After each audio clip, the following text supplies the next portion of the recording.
buenas tardes amigos, ¿cómo están? Bienvenidos a su tercer programa de La Molécula. El día de hoy hablaremos de un tema muy relevante y muy importante para la nación, la cultura. A continuación, les vamos a presentar un extracto de la entrevista que se le hizo al doctor Emilio Cárdenas, un relevante promotor cultural que nos va a dar algunas pautas para poder llevar a cabo nuestro programa. Adelante, por favor. La distancia que existe entre lo que es México y lo que creen los mexicanos que es México es enorme.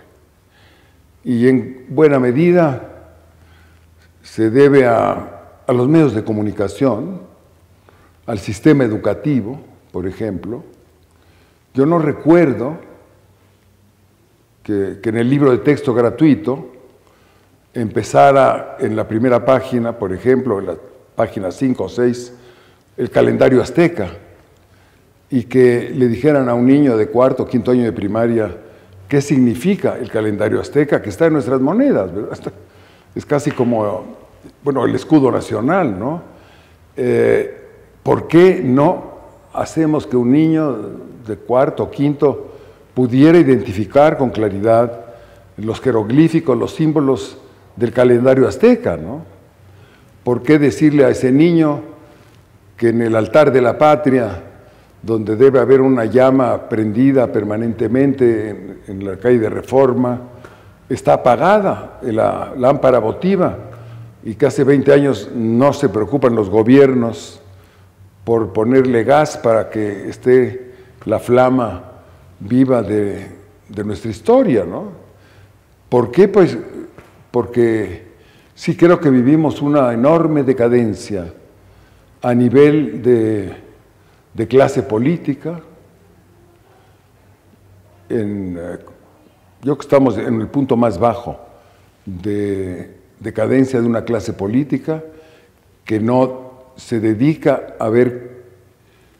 a definir cuáles son las prioridades simbólicas que hay que preservar y difundir a través de nuestro sistema educativo y de nuestro sistema de medios de comunicación. Están dedicados a cosas muy superficiales, muy absurdas, muy tontas, en vez de que esos medios tan poderosos pudieran estarle recordando a los niños, más que la guerra de las estrellas y la exploración de otros planetas, explorar, como decía don Alfonso Reyes, el alma nacional, que es muy compleja. No es lo mismo un tarahumara que un maya, ¿verdad? No es lo mismo Diego Rivera que Francisco Toledo. En fin, aún en el siglo XX, ¿no? Hablando de esto. Desgraciadamente, nuestros niños, nuestro sistema educativo, no ha jerarquizado con claridad aquellos aspectos, elementos que todo niño de sexto año y todo universitario y preparatoriano debería de saber como base, ¿no? Y luego cada quien haga lo que quiera, ¿no? De regreso, muy buenas tardes. Les voy a presentar a unos invitados muy especializados en el tema de la cultura. Estoy muy contenta de recibir a Eduardo Cruz, que es periodista y especialista en el tema de economía y cultura, y a Enrique Gómez, el MIBE, que es un grafitero, promotor cultural y además promotor del nuevo muralismo mexicano. Nos va a hablar también del circo volador y de algunos aspectos relevantes de la cultura, como él la ha vivido. Entonces, pues yo quiero comenzar diciéndoles, la cultura sabemos precisamente que es cultivar, la labranza de la tierra. Esta labranza se ha malentendido a través de esta época. Siempre se ha considerado como algo superfluo, algo de la alta cultura, algo que no incumbe a todos, y es todo lo contrario. Son las bases de lo que ha sido la humanidad, la sociedad, el trabajo del hombre. Y yo quisiera saber cómo ustedes, como promotores y especialistas, han hecho que la cultura sea viva en el sentido de la labranza de la tierra, algo que es el fundamento de la humanidad, en este caso de la mexicanidad. Bien, pues buenas, saludos a todos los fans moleculares, un gusto estar en este espacio del Instituto de la Mexicanidad, en fin, y compartir con ustedes y con este personajazo que es el MIBE, realmente con una labor impresionante y realmente muchas gracias, Chantal, por hacer una pregunta tan difícil y tan compleja, porque en realidad pues yo me voy a tener que remitir a ahorita, digamos, más que una visión retrospectiva que me sentiría un poco limitado para hacerlo. Yo creo que el gran dilema que tenemos ahorita, como la misma vida política del país, consiste en que el concepto de cultura o de lo cultural está, como diría el clásico, totalmente líquido. Entonces, yo creo que ahorita yo lo califico en mis trabajos como periodista y sobre todo en mi vinculación con la economía cultural como un periodo de transición, o como llamo yo, una revuelta de los conceptos. Entonces yo estaría en una posición mucho más modesta y que es el tratar de entender todo lo que está ocurriendo con las prácticas sociales, con las formas de concepción del mundo, etcétera, que tienen los mexicanos particularmente, ¿sí? Y ir analizando poco a poco ese proceso, dándole su causa y su contexto, porque para mucha gente, digamos, todavía vivimos fiestas totalmente tradicionales. Tenemos muchos barrios que se mueven con prácticas culturales ancestrales, pero tenemos también, como lo sabe mejor el mío que yo, muchísimas prácticas más contemporáneas, sí, y para algunos el centro comercial es un espacio de recreación cultural y para otros no, en fin, entonces hay que ser muy respetuosos. Ahora hace poco veía esta nueva obra que van a hacer en una plaza comercial por Iztapalapa, el primer centro de diversiones en techo. Pues, okay. Vamos a ir, van a aprovechar, en lugar de meter estacionamiento en el techo del centro comercial, van a poner rueda de la fortuna y montaña rusa y todas estas cosas. Entonces dices, sí, eso es cultura, no es cultura. Pero además, para cerrar mi intervención, el sistema de clasificación, desde la forma en que el INEGI y muchos países ven lo cultural, está mezclado con entretenimiento, con recreación, con esparcimiento. Entonces, mientras nuestros antropólogos y gentes como tú, que estudiaron ciencias de la cultura, se debaten en sí, a dónde llevamos los pragmáticos más, ahorita, como es un periodista, pues tratamos de entenderlo así y focalizar de esa forma la contribución que hacemos al estudio de la cultura en nuestro país. Pues como bien dices, Eduardo, ahora sí que en realidad estamos en un presente donde la cultura nos rebasa. De alguna manera, esta alegoría que haces sobre cultivar, ¿no? O sea, es muy bella, es muy bella. Al final del día la cultura se determina por el contexto y se enriquece gracias al sol y la tierra, que es el contexto donde crece la cultura, ¿no? En ese sentido, el sol y la tierra son más fértiles que nuestra capacidad de entender la cultura, ¿no? Y de esa manera, pues vemos cómo hoy día, al menos yo les puedo contar, cómo se manifiesta la cultura a través de una rabia, de una necesidad de pertenecer a la Ciudad de México a través del graffiti ilegal. Okay. Como hoy día, ¿no? Todos podríamos decir que el graffiti ilegal afecta, ¿no?, a la imagen urbana, cuando en realidad el graffiti ilegal fue el que abrió la pauta para el street art, ¿no? Entonces, el graffiti ilegal es la semilla que muere dentro de la tierra para dar a luz a un arte todavía más complejo, que interactúa con todas las demás expresiones culturales. La Ciudad de México es un lugar hermoso, caótico, es dolor de mis amores, ¿no? Es donde podemos experimentar y vivir la manera en cómo todas las expresiones culturales venidas de todo el país convergen en la Ciudad de México en puntos de todo tipo de clases sociales.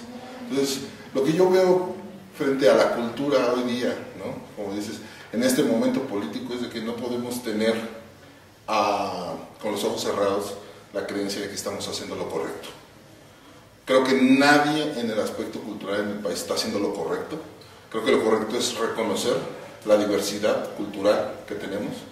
La Ciudad de México es un lugar tolerante, de libertades, donde todas estas culturas convergen. Lo vemos en el sazón que existe en todas las esquinas de las calles de la Ciudad de México, y no nos vayamos más a los restaurantes más especializados.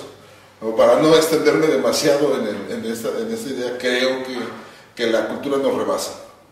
Creo que es una obligación de parte de nosotros entender y ser abiertos hacia esas expresiones culturales que se manifiestan sobre todo en la Ciudad de México, que es la ciudad más rica del país en cuestiones culturales, donde convergen de todos lados.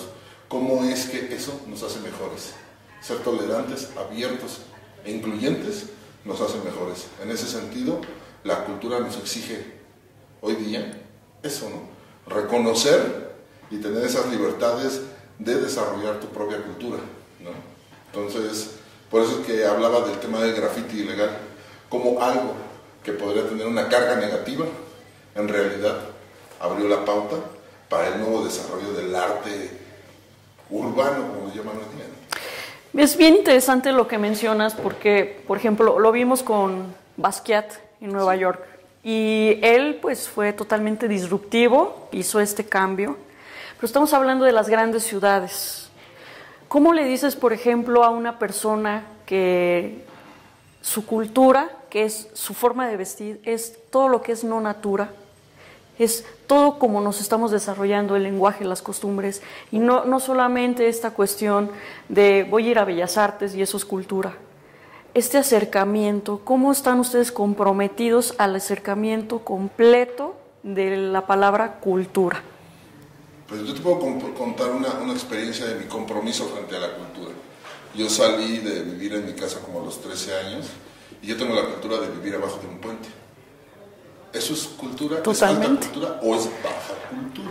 Es cultura. ¿No? Yo no le pondría ningún adjetivo, porque es un fenómeno cultural donde tú te desarrollaste en un entorno familiar de esa forma. Entonces, en su momento la alta cultura es consecuencia de estas cuestiones que emergen de la tierra, de esta fertilidad que tiene la tierra y que brota la cultura, y de alguna manera se dieron, ¿no? O sea, gracias a sus expresiones, pues el lugar en el que hoy día en las ciudades y en muchos lugares hay culturas alternativas, lo que en su momento le llamaban tribus urbanas, pero hoy día no puedes decir que existe una tribu urbana denominada hippies o punks.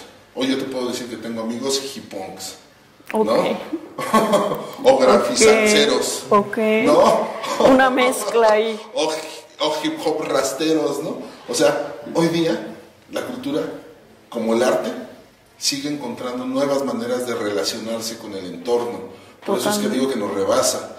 Es un ente vivo, porque es la energía de todos juntos manifestándose en el desarrollo del universo. Entonces, ¿cómo a través de esto me voy formando la identidad? Es gracias a vivir debajo de un puente, conocer el frío y conocer el diseño urbano de un puente. Hoy pienso en intervenir los puentes de la Ciudad de México para hablar de la identidad de la Ciudad de México como puente de unión de ideas. Entonces, si yo nunca hubiera vivido debajo de un puente, no hubiera entendido la fortaleza que puede tener como ícono dentro de la ciudad. Entonces, no sé qué puedas pensar tú, Eduardo, pero en realidad creo que la cultura constantemente se está manifestando de una manera diferente. Uh-huh. Yo me sitúo digamos, en una zona un poco más, si lo veo así, de confort, porque yo lo que me dedico, o para intentar responder tu pregunta, es justamente por qué tomó la decisión desde el punto de vista socioeconómico de ser exactamente, grafitero, de salir de su casa para irse a vivir a un puente. Y yo me dedico más a ver cómo le hace para conseguir los recursos, cuánto gastó en pintura, cuánto significó de dinero, Totalmente. si creó una fuente de trabajo, no la creó, si eso contribuye de alguna forma a armar una arquitectura económica, ¿sí? Y mi contribución sería más explicarle a la gente por qué es importante para el fabricante de pinturas que tú hagas eso junto con todos los demás, y por qué todo esto forma parte de una estructura económica, y el que haga o no haga las cosas responde a una realidad de la situación económica del país y juega un papel, sea como economía formal, como economía informal, en fin. Parte del tiempo que nos hemos dedicado en estos últimos años ha sido justamente analizar cómo la cultura o los fenómenos culturales se insertan en la economía y cómo es que los podemos entender mejor, diríamos, del cabo al rabo, ¿no? Desde el momento en el que es el trabajo suyo, su trabajo manual, hasta finalmente si hay algún tipo de, digamos, de retribución o la manera en que viven todos estos grafiteros, ¿no? Y a mí me parece que eso es un aspecto muy del siglo XXI, o sea, digamos, sí habían preocupaciones años atrás de iniciado este siglo sobre la relación entre economía y cultura, y hay toda una historia muy interesante del país en ese sentido, que se puede rastrear incluso desde el siglo XIX, ¿sí? Pero sin duda la apropiación del valor económico de la cultura es un fenómeno de estos años, ¿no? Y en eso hemos dedicado. Yo quería precisamente aquí preguntarles a ambos cómo su actividad cultural se ha ido desarrollando con la economía. ¿Qué problemas han tenido como promotores culturales, aquí específicamente en México? ¿A qué se han enfrentado? ¿Cuál es la perspectiva que tienen los mexicanos de la cultura? Ya sea un graffiti, ya sea ir a Bellas Artes, ya sea ir a los centros de entretenimiento. ¿A qué se enfrenta diariamente un promotor cultural? Pues a la necesidad de construir un lenguaje, porque a veces te evalúan a partir del lenguaje que manejas para promover los proyectos que quieres desarrollar. Digamos que yo no he tocado las puertas de ningún Instituto Federal de Cultura, pero nos han invitado a hacer proyectos por nuestro trabajo que han rebasado la expectativa cultural de muchas personas. Entonces, ¿a qué me refiero con esto? Que el gran reto es cómo juntos vamos construyendo un imaginario, un lenguaje en el cual, por ejemplo, aquí nosotros dos, de alguna manera, lo vamos construyendo a partir de mi experiencia, ¿no? De la calle, ¿no? Y todos estos elementos, ¿no? Que hoy día entiendo y que tengo pues una evidencia muy clara de que sí, realmente la cultura fomenta la economía, ¿no? Pero ¿cómo podemos, como bien dice Eduardo, traducirlo para que ese mismo acompañamiento de las dos culturas, ¿no? Tanto, digamos, la académica y la callejera, pueden involucrarse y hacer un equilibrio para, de alguna manera, reconocer todos los ejercicios que se llevan a cabo en la ciudad y encontrar las alternativas de impulsarlo, porque debemos de impulsar todo aquello que construya un debate nacional de cuál es el sentido del ser mexicano. No podemos quedar aquí, como mencionando al señor Roger Bartra, en la jaula de nuestra melancolía y decir, oye, estoy atrapado en la nostalgia, ¿no? Y tú preguntabas, ¿cuál es uno de las complicaciones, ¿no? Pues es eso, ¿no? Que hay muchas personas que tienen una fe ciega, intelectual, de creer que debemos de continuar haciendo lo mismo, ¿no? O sea, que solo la alta cultura tiene derecho de existir y de tener un beneficio económico, ¿no? Nosotros como grafiteros ilegales en la Ciudad de México les venimos a demostrar que su cultura, su alta cultura, nosotros no la reconocemos y la rayamos durante años y años y años en la Ciudad de México. Hoy día hay mentalidades diferentes, hay grafiteros diferentes que no te rayan un monumento, pero es porque ellos están construyendo otro ejercicio creativo, identitario, ¿no? Pero en realidad, ¿qué es lo que tiene que suceder? ¿Que nos peleemos? ¿Ese es el camino para reconocernos? Yo creo que no. Es más bien el sentarnos, observarnos, reconocernos y encontrar alternativas para que esto genere más beneficios hacia alrededor, porque la cultura es algo que irradia y crece gracias a todos los nutrimentos que existen en la Ciudad de México. ¿no? O sea, las moléculas, como aquí, ¿no? Como o sea, aquí estamos con las moléculas. se unen, ¿no? Y yo te diría, o sea, yo vengo de aprender de una cultura más formal a partir del circo volador. Y nuestro colectivo se llama Germen Crew. Entonces, pues cualquiera me diría, Germen es contagioso. Sí, pero hay veces que tienes que contagiar para provocar la salud. Entonces, ¿cómo poder entender a Germen no como algo que te afecta, sino algo que te contagia algo positivo? Entonces, es como esta tarea, ¿no? Esta tarea de encontrar, de alguna manera, ese hilo conductor que al final nos une. Algunos podrán decir, soy de sangre azul, soy de sangre rosa, soy de sangre morada, pero al final de cuentas somos mexicanos, con una cantidad impresionante de colores que nos distingue como nuestra identidad, ¿no? Esa riqueza de colores que nos permite construir una armonía juntos. Eduardo, tus observaciones, tus problemáticas como promotor cultural.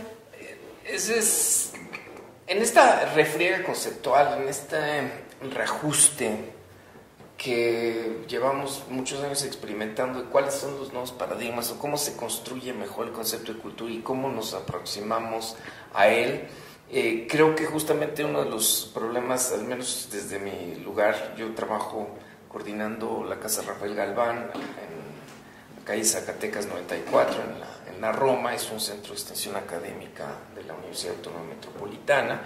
Ahí mismo es el centro de trabajo del Greco, del Grupo de Reflexión sobre Economía y Cultura, que tiene ya 9 años cobijado por nuestra institución, haciendo una labor a favor de la promoción de la importancia pues de la cultura en la economía.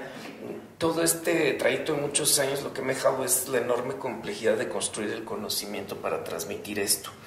Digamos, yo estoy del lado de los que entienden que está muy bien crear significados, pero estoy más contento si esos significados crean empleo, si esos significados significan oportunidades de trabajo, si estos significados movilizan el mercado, si permite que unos vendan y otros compran, si permite que unos exporten, que salgan los artistas, en fin, que haya una mezcla, digamos, lo más convincente entre el gasto público y la inversión privada, en fin. Entonces yo estoy con más preocupaciones y formas de transmitir esto y si bien puedo tener una parte de gestor cultural después de casi 40 años de ejercicio profesional, sí realmente como periodista, que es lo más fuerte, cada vez que escribo mi columna para el periódico El Economista, después de haber pasado por muchos otros periódicos, es cómo construyo mejor eso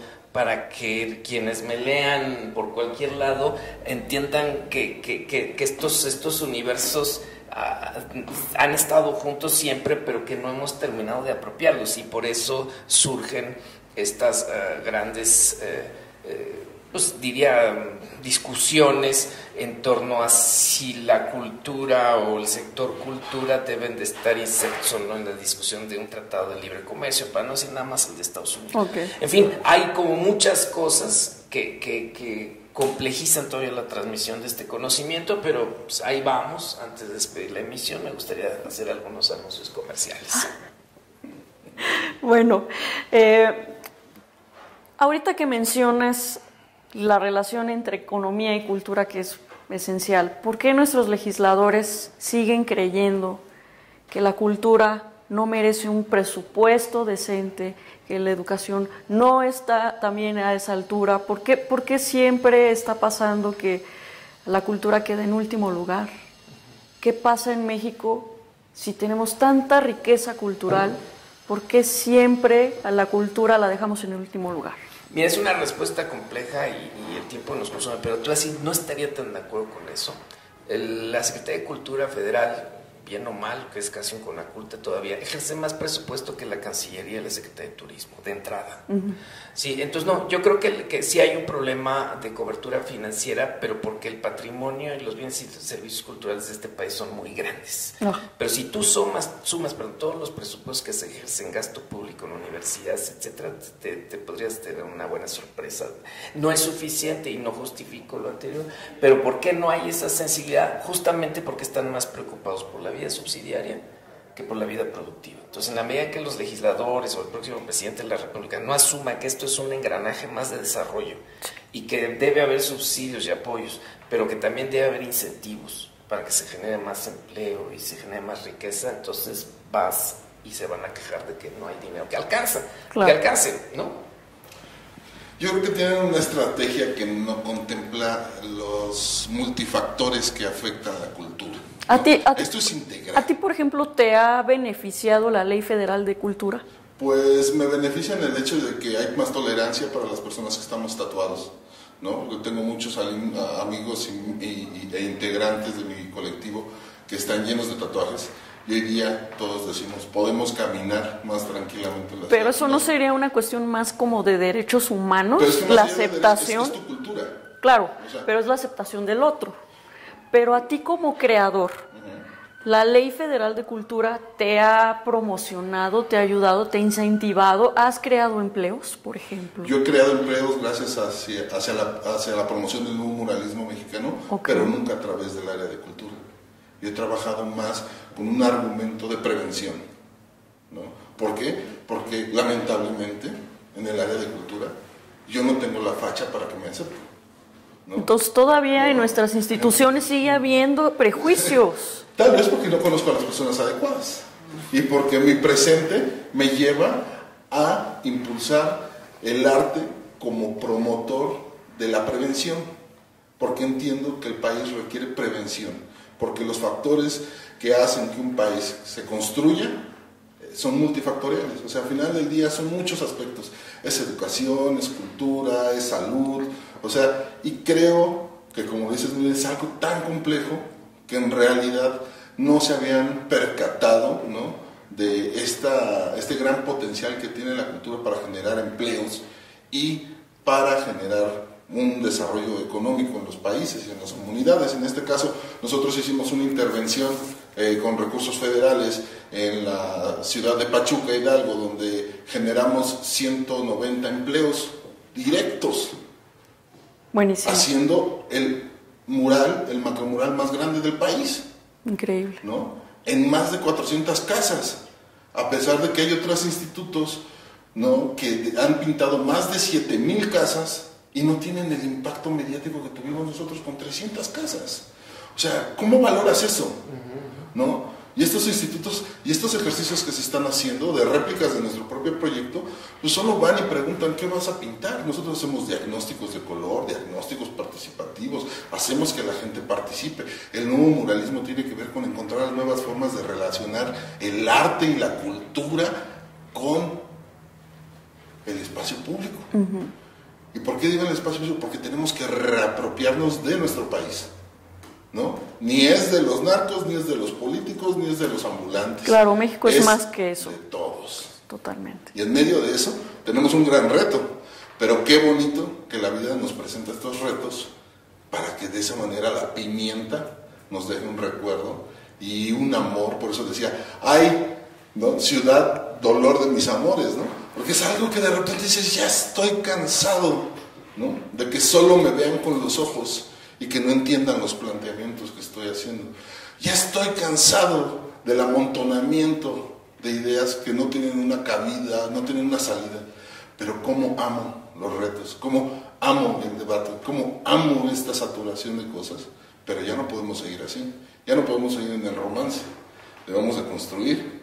Totalmente. Pero bueno, yo te puedo decir que tenemos el ejercicio del mural más grande del país, con participación de más de 2.500 personas que nos ayudaron a construir la historia oral del lugar, ¿no?, con más de 150 empleos directos.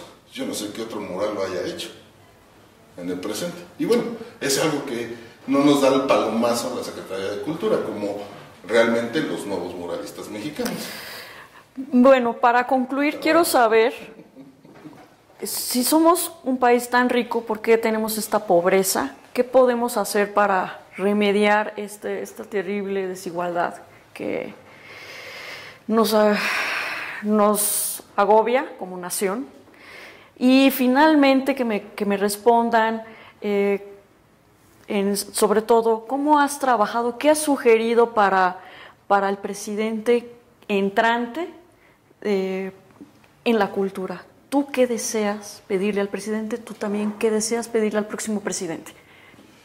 Pues que no solo utilice uno de sus sentidos, ni dos. Tenemos 5 sentidos, ¿no? Y para eso yo creo que hay que ser sensibles frente a todo lo que está pasando e inclusivos. Entonces yo le pediría que no quisiera ser como nuestros vecinos gabachos, que se preocupan por masificar las cosas. Yo no creo que masificar la cultura sea una respuesta. Yo estoy más del lado de nuestros amigos franceses, donde el hacer un perfume tiene toda una esencia, donde el hacer cosas valiosas con cuerpo, con presencia y sin pensar en masificar, sino en capturar la molécula esencial que va a hacer que esto pues sea un híbrido sólido, ¿no? Porque al final de cuentas eso somos, ¿no? Somos un ejercicio multicultural en el país, ¿no? O sea, ¿y qué te puedo decir? Pues lo primero es eso, que sea sensible, porque no creo que abran los oídos, ¿no? Diría mi abuelito, les entra por uno y les sale por otro, ¿no? Y están viscos, ¿no? ¿Tú exigirías como proyecto de nación la cultura como proyecto de nación? Yo creo que más bien lo que yo exigiría sería, como dices, construir una estrategia de incentivos, porque la capacidad y la cultura ya está. Okay. Nada más que no tenemos manera de desarrollarnos. O sea, que hoy día cualquier persona, y te lo digo así aprovechando la plataforma, ¿no? O sea, hoy día cualquier gobierno dice, vamos a darle espacio a los chavos, unos aerosoles y un espacio, y ya se van. Se toman la foto y sí, ahora me voy a reelegir. Hice bien con los chavos, tengo visibilidad, ¿no? Pero en realidad no están preocupando por el desarrollo económico de las comunidades, ni de los artistas, ni de los... Entonces, ¿qué les exigiría? Que sean conscientes y responsables de la integridad de este país, que tiene que ver con que somos muchos para construir un país, ¿no? Y que no estemos atorados en la nostalgia de es que es mejor como era, ¿no? Ya no estamos para ser como liberales y conservadores, ¿no? Sí, eso lo rebasamos desde hace pues tiempo, ¿no? O sea, no sé. ¿Quién sabe? No, bueno. Sí, no sabemos. ¿Quién sabe? ¿No? Pero bueno, es que... Tú, Eduardo, ¿cómo concilias esto?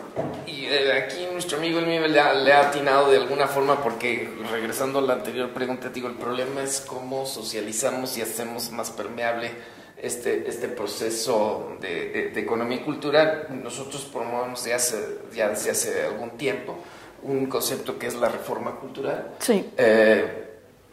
Digamos que visto en este momento es hablar de que si se hizo una reforma de telecomunicaciones o de educación o fiscal o energética, también necesitamos una reforma cultural. Totalmente. Y apunta en este sentido.